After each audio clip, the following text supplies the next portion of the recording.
Hello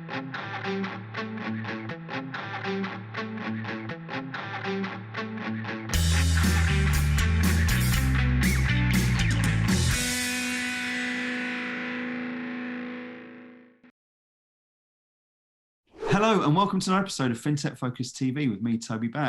Today I'm delighted to welcome back onto the show TransFICC, this time not only with Steve but also Tom. How are you guys? Yeah, Very good. Thanks. Nice to be back on. Absolutely. Listen, it's great to have you back on, and there's so much stuff, cool things that are happening over at TransFICC, and so much development and things to unpack. There's going to be loads and loads we're going to go into today. I want to talk as well about the fact that you, at the end of last year, in the Financial Technologists were voted in the top 1% of workplaces within the fintech sector. There's loads and loads of reasons for us to talk about that, because I think what you've been doing is really exciting. I think there's some incredible technology and developments that you guys are working in that make it a very attractive place to work and come into. So we'll be talking about all of that and everything in between. But before we do that, let's have a couple of introductions. Steve, you've been on before, so I'm going to let Tom go first. Tom, tell us a little bit about yourself. Well, so I founded TransFICC with Steve and Judd, our other colleague. We all used to work together, and Steve approached Judd and myself around starting TransFICC's opportunity to build out a new company in the financial sector space, allowing us to kind of create our own development team, like focusing on what we care about, pair programming. And because you're being approached by a salesperson who's obviously identified an area in the market, it felt like a good opportunity for both of us. So yeah, I went for it. I've been a Java developer for like 15 years now. It's always bad when you start counting these things and you start working back slowly in terms of how long you've been working for. A little bit more hands-off these days with TransFICC, but yeah, it's a bit about myself, I guess. It's a fascinating thing for me, that the journey through from developer through to founder isn't something which everyone can do. And it's not something there which everyone gets the opportunity to do. Was it something there which you just jumped at straight away? Was it something what was it that really excited you to get involved? So it was the opportunity to kind of build something yourself. I mean, I agree, not everybody gets to do this, and it's been a lot of learning. I think it didn't really sink in for a while. It was just Judd, Steve, and myself. But it was when we hired our first person. That was when I had that moment. I was like, oh God, this is like quite real now. I'm responsible for other people. That was when it really kind of sunk in, because at the time it's still only the three of us, and you don't really feel like you founded a company, but it doesn't have that same reality. So that's been a bit of a journey. But yeah, it's been fun so far. There's been a lot more people since then as well. We'll come on to that very, very shortly. Yeah. Steve, back over to you. Tell us a little bit about yourself as well, for those who haven't seen all previous episodes. Well, so yeah, I'm one of the co-founders at TransFICC with Tom and Judd. Obviously, I'm more of the sort of sales and sort of business development side. I feel like I've learned quite a lot about software development, even though I'm not a techie. But obviously you get surrounded by it so much, so I feel quite close to it. So yeah, I try and sort of lead the biz dev and sign up some customers, and also try and give you some commissions as well, Toby. Help Harrington Star grow along the way. That's part of what we do. So yeah. That's why I'm rooting for you, Steve. That's why I'm rooting for you. But that BD side of things has been going particularly well as well, because from a company there, as you say, that was not so long ago, the three of you in a room, it's done incredibly well, and the logos you've been signing up, the companies that have been flocking over to it, it's a business now that's just really cemented its place in the ecosystem, right? Yeah, I mean, we've actually progressed quite a long way, actually. I mean, we've still got a very long way to go, and we still sort of worry every day about what we've got to build and keeping customers happy. But taking a step back from where we started, we've got some blue chip customers now. I mean, Citi and NatWest are public, and Chicago Mercantile Exchange on being our customers. So we've got some good customers, and we've built out a lot of the product on the core area that we started with, building adapters to the different trading venues like Tradeweb and Bloomberg, etc. And the company's grown. I mean, we're up to nearly, when the people arrive, people have sort of signed up, including one with you last week. When they get here, we'll be at the end of May, we'll be up to 40 people. Yeah. And now we've just done a raise. So we've just done another raise of £12.5 million, and that's going to take us into the next product area. So we're looking at sort of building out more e-trading systems to hang on to the API product we've already got, and then also looking at going into start servicing buy-side customers as well as banks. So yeah, a lot going on. Yeah, it was really strange though, because of it, like obviously COVID 2020 till kind of ongoing now. Before COVID, it was like an office and there was like 12 of us. And then we've like gone away for 2 years and come back. And now we can't get everyone in the office. We've had to move offices twice and all that stuff. And you don't quite realize, because it's been steady and like slowly, because you obviously don't hire a load of people all at once. It's progressive. Like it's really, for me anyway, it's really snuck up in terms of like the progress we've made in terms of the customers we have and the people we've hired and everything else. Now the company's grown because you don't have that physical feedback in the same way. Yeah. I think it's really interesting that as well, because as you say, it's a sort of silent growth, within it sometimes when you haven't got that thing where you can physically look around and see left and right. And that sort of ties into a strategy which I know you thought about and developed. I remember coming and see when you first started up with just a few of you in a room, and it was very office based at that sort of stage. This is now a remote first business. Tell us a little bit about your thinking behind that and how it's worked for you.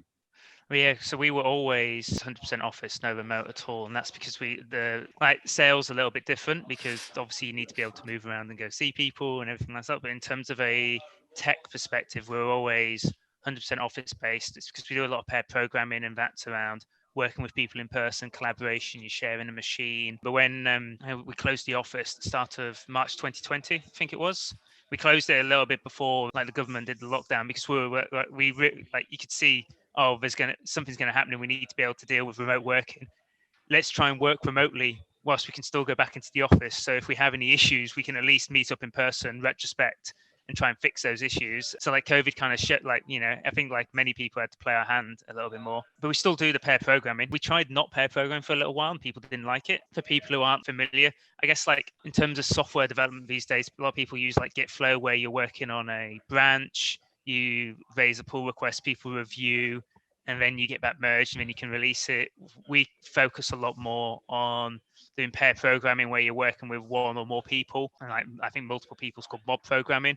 The idea being that you have two people working together on a problem, trying to solve it, coming up with a design.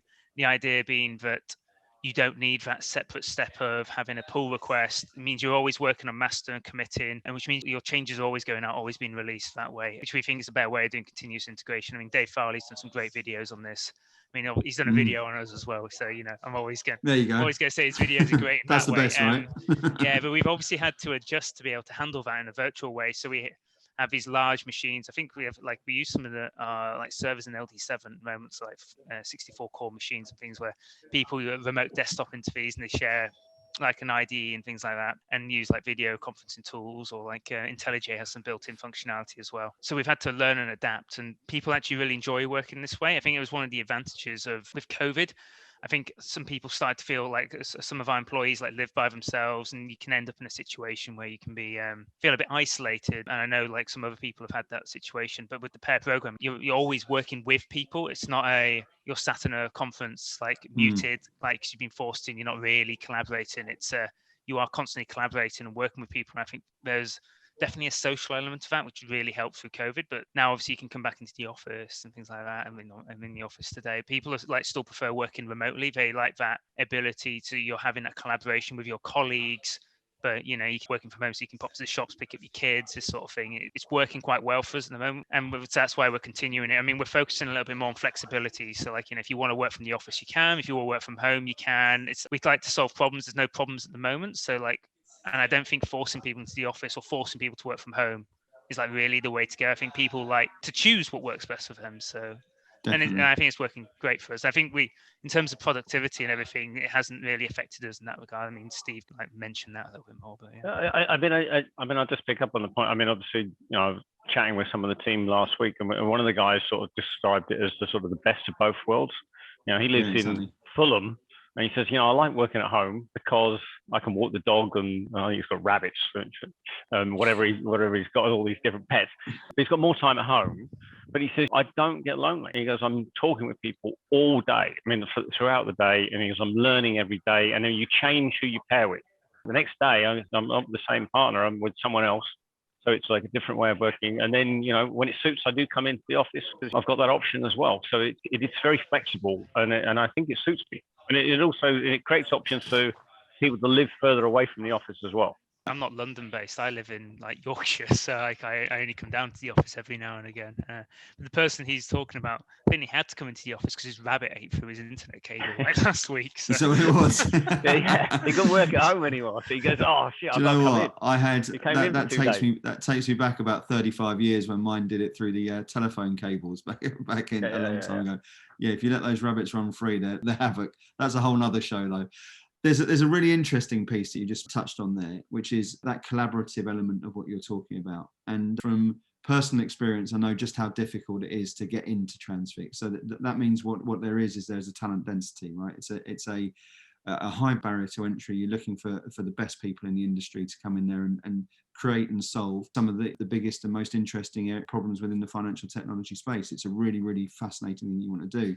And I think part of what you're talking about there is having a talent dense business of people who can be trusted, who are going to talk to other people. And when you're, as you say, learning from speaking to different people, you know that when you're going to pick up and go onto one of those paired programming projects which you're talking about, you're talking to someone there who knows their stuff, who's got a wealth of experience, who can take that into it. How much does that talent density really impact the results of what you're able to do and improve the people in the business? Yeah, I mean, we tend to, Judd talks about like hiring brains, not bodies a little bit.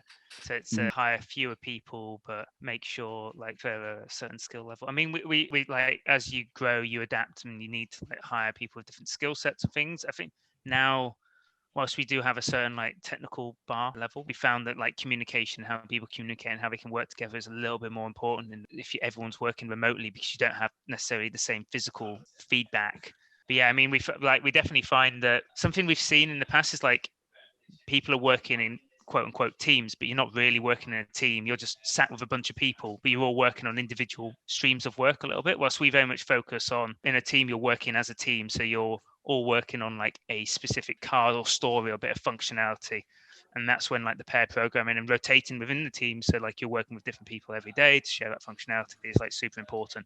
And that means that you can hire people with like different skill sets. So for example, I mean, like Steve touched on it before, we're very much building like this one API product in the past, and we're still building that now, which is like based on the Aeron clustering and archiving, which is the event source system, which uses the RAF protocol to have have a high availability, but we're connecting to lots of different trading venues, and then our customers connect to us. And so we're providing a canonical form to allow them to like connect to Bloomberg TradeWeb, and it all looks the same. But that's not just like message parsing. We're having to build like a lot of order management systems. We're having to build a lot of state machines, because we're not just making the messages look the same, we're making the functionality the same, which means there's a lot of work which has to go into that. It's not just changing bytes for different types of bytes. But we've put all this hard work in the past 5 years, and now we're starting to build other components on top of that. So we're building this e-trading system, which part of it has this like trader desktop where we're using like React and Redux. But everyone we've hired up until recently has been a lot more back end focused. So we're now hiring people who have that experience of building like front end systems, and they can join our teams and they can like share, and we can have knowledge sharing and like upskill everyone in these other areas of technology, which is like super important. And so yeah, I was just going to say, it provides variety as well. I mean, one of the guys on the team, Rich, who's been with us for three and a half years, I was chatting with him last week, and he says he switched over to the e-trading team, and he's like loving it because it's all different type of work. And he goes, I feel like I'm back to school as of 2 weeks ago, but he goes, it's great, and it's new stuff and it's different, and and some of this front end technology I've never used. So this is the interesting part, isn't it? Yeah. It's that variety, I think, is so underestimated, because we're living in a world now where longevity of technologists in businesses is ever shrinking, and it's ever shrinking because people get pigeonholed into one specific area, and there's such evolution in the marketplace of new technologies and new problems and new areas to solve that to move, they generally have to move from a company to get access to those things. Yeah. I think what's always been really fascinating about you guys from a technical perspective is there's so many new areas to go into. There's a roadmap and a blueprint of new things and new problems which you're looking to solve. And I think there's a very interesting blend of commercial growth and interest and technical growth and interest. Let's unpack both of those. Steve, talk to us a little bit on the commercial side about what makes it so attractive to be working in the field you're in at the moment. Obviously, it's been very well backed with the investment that's come through. What does that mean, and what does that look like, and then in turn, what does that mean for the people in the team and people who are going to be joining the team? Cool, that's a big question. Well, it's about 16 for you, so you can take. Where to start? Do you know what it is? So we're focused on fixed income. Obviously, we had a previous background in FX, but we saw that there was a big opportunity in fixed income, partly because it was a bit more regulated and it was not as well developed as FX in terms of electronic trading. But I mean, it's fascinating because the market is changing. So we're talking to customers every day, and they're like, they want to connect to new trading venues. They've got issues with latency. There's new workflows on. We recently coded to a venue in the US, TrueMid, and the workflow is very different in terms of how the quoting functionality works. So there's a changing marketplace in terms of sort of venues and workflows, but there's also changing regulation. We've done, in Europe, they want to introduce a consolidated tape, which not everybody's in favor of, but it looks like it's going to happen. So if we can put together technology to enable the change, we think that creates opportunity. So basically it's definitely a changing market in terms of e-trading, and that just creates lots of interesting conversations with customers. And it's a long sales cycle with our customers, but once we sort of get in the door, it's sort of like, it almost feels like the work's never going to end.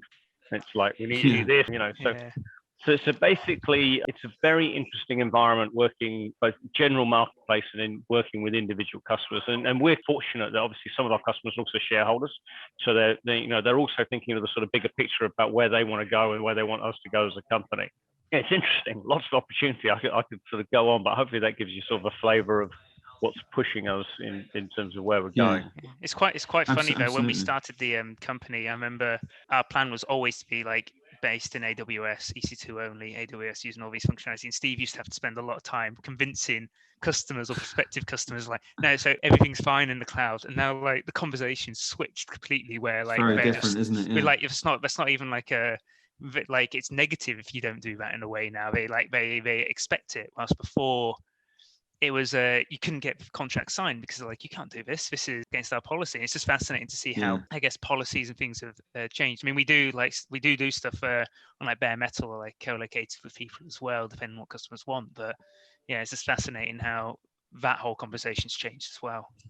It is interesting. Some of the larger banks, I mean, originally when we started, I would say most large banks wanted to build most of their tech stack in-house, and that has changed.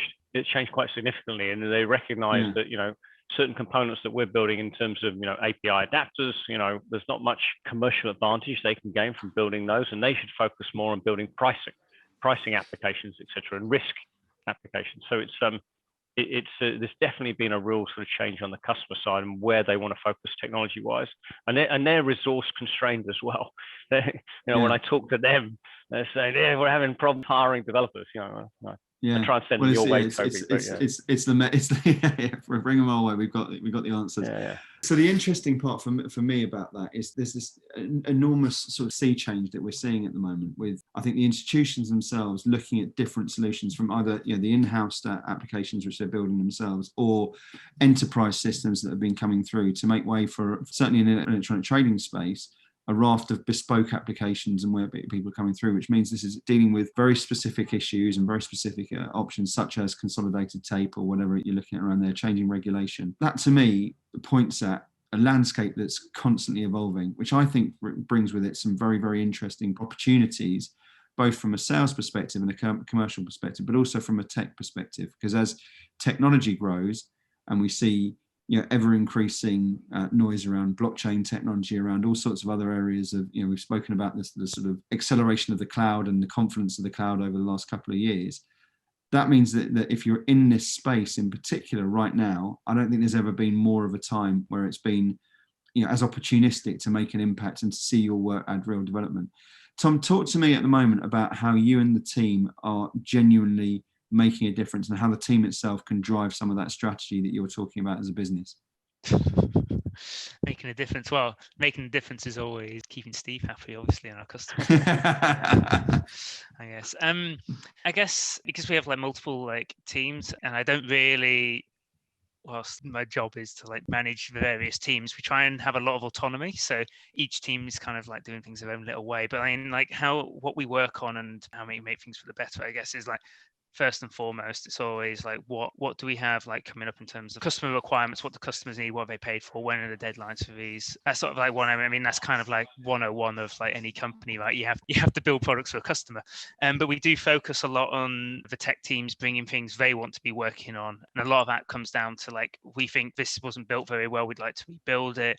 This needs changing. This needs refactoring. We think we need to work on this because we can envision in 6 months' time, this is going to be causing a bottleneck. And like, but we do really encourage that level of empowerment, and we do put those things ahead of like revenue generating products and things like that, because it is important that if you hire these people and they're experts in what they do, you have to listen to them and you have to allow them to bring their opinion. You have to listen to their opinion and like act on it, because otherwise you're kind of focusing on the wrong thing. If you're constantly chasing the golden egg, the product, rather than like the machine that allows you to like generate revenue and bring in new customers, you're going to fall over eventually. And I think that's really important. I think a lot of companies, and I think one of our investors said this, we're very much a tech company. We're very much tech focused. That's our forefront. It's not frequently, it's like you see like technology is seen as just like a cost center or as an aside or an enabler for like just sales. But you really need to make technology like front and center if you're like producing a technology product, because otherwise I don't think you're really recognizing your true strengths. And I think that's something we do really well, I have to say. And I think that comes through in terms of like how like our developers, I like to say technology rather than developers, because we have like what we call an SRE team, which is like people working on like internal networking and switches and like building our servers and all this sort of thing.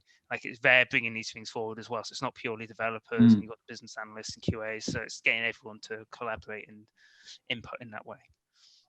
I was just going to add, Toby. I mean, there's Mark Beeson, who you know quite well, who's one of our investors you've had on this program a couple of times. When I caught up with him last year, he was sort of saying we were a little bit different because we were much more weighted to having many more engineers and salespeople proportionally. But part of that comes from the complexity of the product we were building. Fixed income market is very fragmented. Rates and credit markets and interest rate swaps and repos and futures, they're all sort of like discrete markets, but there's a lot of commonality. So when we're trying to, as Tom mentioned, when we're trying to build out the products, rather than sort of silo each of them, we're saying, let's try and build the products in such a way that it's going to be completely cross-asset. It's going to support both government bonds, corporate bonds, and interest rate swaps. And it's been designed that way from day one. I mean, that takes a little bit longer up front, and you've got to do a little bit more thinking time. But that investment, we think, plays out well in the space we're operating in. I think that thinking time as well is so important to sort of tie into that, because Tom, you just mentioned this as well. There's that situation there where you say, right, you hire good people, so you should be listening to them. It's amazing how many people hire good people and don't listen to them and tell them what to do and go through that. And I think that's been a real mark of what I've seen in your business. Is it's there and saying, right, we know where we want to go with it all, but let's take some insight and let's hire smart people and let them build the solution and see where it can take us by the same rationale. Yeah, the only thing I would say is if anyone's watching this and thinking about applying, you don't need to have like worked in the financial space or have like any sort of financial experience. Whilst we're talking about these things being complicated and things like that, I really encourage people from like different backgrounds or like diverse backgrounds. I think it's really important. If we hired just like 20 Toms, we're not really going to come up with a better solution, because everyone's just going to have the same idea and have the same way of solving a problem. So like for us, people who've worked in different industries or come from different backgrounds, like however, like we found that they really add like a lot of value in just in terms of how they approach problems and how they view things. And it's like fantastic always to have that. That's really interesting, isn't it? Because I think, there is a lot of, likey in terms of hiring that goes on in the sector. Tell us about some of the backgrounds that you've seen people in and what they can bring to the party. An interesting one actually was we hired someone recently he'd been working on car chargers. So it was for black cabs, where they was converting like old black cabs to be electric, and instead of having plug-in, they were installing these charging ports into the road. And you just like in the taxi ranks, when they're sat there waiting to pick people up, the cars getting charged, which is a completely different background. I mean, we interviewed someone, I don't know if I should mention this, might have to cut this out, I don't know. Someone interviewed someone who'd been homeschooled. He never went to secondary school and spent like the last, I think, 8 years working professionally or semi-professionally as a developer. Bare minimum GCSEs, obviously didn't go to university or anything like that. I mean, and like it's just completely different way of like viewing things. Like his experience was like modding Minecraft, and then moved on to like working for these other companies. Just like It's incredible, isn't it? The diversity of background. It's also different ways of working. Actually, I hope she's going to accept. But we made a job offer last night to a lady who took a career break of 8 or 10 years actually, and she's returned to the workforce. Initially, she returned sort of part-time. She's actually looking at us joining us on a full-time basis. But having people from those different backgrounds, and we've got two people on the team who work part-time, 2 days a week, 3 days a week. One's a magistrate, so he's on our stand-up calls every day saying, "Sorry, I wasn't in yesterday. I was in court." Which new people are. Yeah. Well, I didn't know he was a magistrate, and I was just like, "Why is he always in court?" Just lock the door behind you. It's nice having people from different backgrounds. It makes it an interesting place to work as well. Definitely. I'm gonna come on to that because it's a question I always love when we're speaking to new customers and talking to them about, having gone through all of the job description and talked about the skill sets they want and talked about the interview process. I think one of the ones to me is the big differentiator in a world where there are some great technology companies in financial technology doing some really good things. As you mentioned before, institutions who are competing for the best technology talent out there in the marketplace at the moment. It's a difficult place to stand out. And you mentioned there about some offers and hoping to accept. We know that good people at the moment are having 2-3 different opportunities every time they're out in the marketplace. And it's about telling that story and saying that this is why it's a great place to work. So I want to ask each of you independently, and whoever goes first has got a little bit more time for the person who goes second. But if you're sat there and you're talking to someone who's got 2 or 3 different opportunities, and TransFICC's one of them at the moment, and you're a technologist looking to break into this industry or in this industry and looking to work on the best projects or whatever it may be, why would people and why are great people at the moment choosing TransFICC over other opportunities? Who wants to take that first? You want to go, Tom, or do you want me? I can go first. Let's see if I can outpitch the salesman, shall I? Here we go. I'm looking forward to this. Pressure's on. So for me, why if a technologist, if I was weighing up joining TransFICC or somebody else, is we really focus on collaboration and helping people grow, and however that is. So if you join us, maybe you don't know Java, we'll obviously help you learn Java. Maybe you don't know the financial market, we'll help you learn that. Maybe you want to learn something new, we will go out of our way to try and help you. We have developers who are going to go into our SRE team learning how to work on network and switches. If you want to have more customer focus, you can have that. We want people to join and make them the best they can be, and it's easy just to say that, but we really do push that. And I think you see that with the employees who stay with us and the employees who move on. They have a very positive experience working at TransFICC, and I think that's something we really focus on. It's something I think is really important. Absolutely agree. Steve, what can you add to that? Because I'm in. If I had some tech skills, I'll be all over it. I'd summarise it as, I say it's very important to people when, we're making job offers. It's just not about sort of salary and benefits. It's about, are you going to have fun? Are you going to learn stuff? And so I think, as Tom said, it's a collaborative environment and people do learn a lot here. But I think the other differentiators as well is the changing market, and we're quite close to our customers. So some of the developers quite interesting when I actually have to get on with a call with the customer and talk about what problem we're trying to solve. And then obviously, just one last thing, sort of the economic upside. We've got everyone who joins us has shares in the company, and we're hoping that one day that will enable people to buy Teslas, etc. But that's down the line. But it makes having shares and ownership in a company is very important. It makes people think long term. It makes we're not just going to let's just ship this product out the door now. It's about making the right long term decisions, for building the product, making customers happy, etc., and helping company growth. So I think it's really compelling from both that commercial and technical aspect there. It's something there which makes really compulsive interest, I think, for people who are out there and good in the marketplace. And it's an exciting thing to be looking at. Let's talk about that excitement. You mentioned there that you've grown from a handful pre-COVID to 40 of you and rising at the moment. We know about the investment, we know about the client base you've got, we know there's ambition to take this business further forward. What does it look like over the next couple of years, and who should be talking to you about joining that? What sort of people are you looking for?